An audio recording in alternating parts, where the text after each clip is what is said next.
So Beyonce won Country Album of the Year, right? And I'm not gonna argue it because I don't know.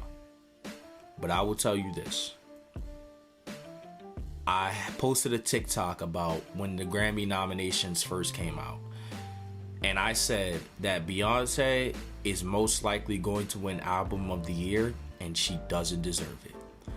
And my whole point was because, number one, I personally don't think that Cowboy Carter is that good of a project, but yeah, I'm saying I'm not here to argue with y'all about that anymore. I mean, I didn't argue with you about it then, but I'm not here to argue with you about it now either.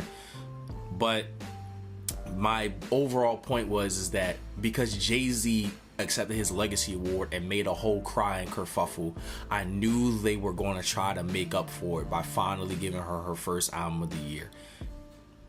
And it just so happens to come at the expense of what I think that Billie Eilish or Charlie XCX, you know what I'm saying, like in that realm probably deserved it more, right? Am I happy that Beyonce finally got an Album of the Year? Sure, right? Her legendary career, she just needs it just once. You know what I'm saying? Just for the resume. At this point, it's just for the stat pad, right? But it just feels like a Joel Embiid MVP.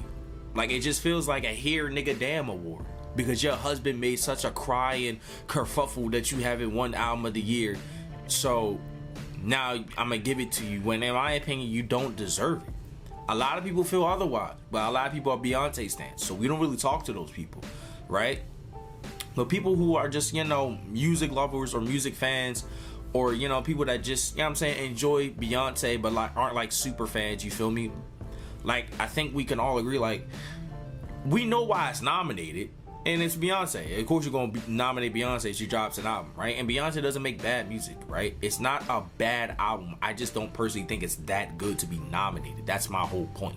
Like, I genuinely thought that Renaissance had a way better argument than Cowboy Carter, because that album has aged terrifically well, and I get that Black Country is becoming the wave now, so I think this album is probably going to age pretty good too, you feel me?